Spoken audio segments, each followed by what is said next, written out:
So now that you have your drums mic'd properly, EQ'd, compressed, and gated, we'll talk about mixing drums. Drums form the foundation for a great mix, so it's very important that you get it right. We'll start with the kick and the snare. The kick and the snare form the foundation for your drum mix, so you want them at a pretty equal level to each other. So we'll go ahead and pull those in.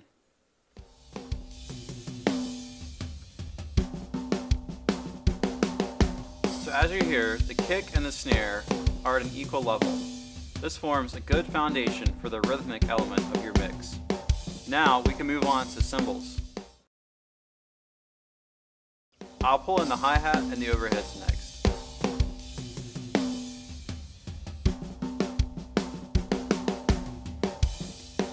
You want the hi-hat and overheads at a level that's audible but not painful. So be careful and don't get it too loud, but you do need to hear the hi-hat and the cymbals because this is another important element of rhythm.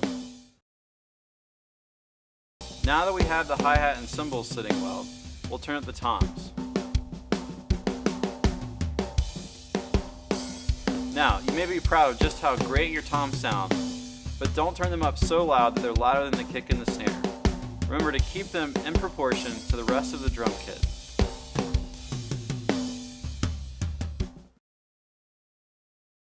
So now that you have your levels set, we can talk about panning.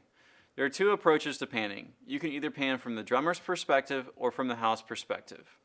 We'll pan from the house perspective because we're standing in the house.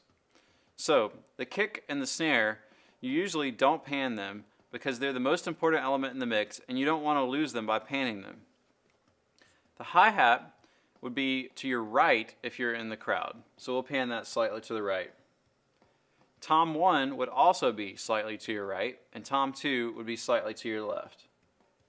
And your overheads, you can pan left and right according to which way they are from your perspective. One thing to keep in mind is that drummers are usually very dynamic. You can't just set your drum levels and forget about them. You'll need to come back to them throughout the performance and make sure that everything is still in check.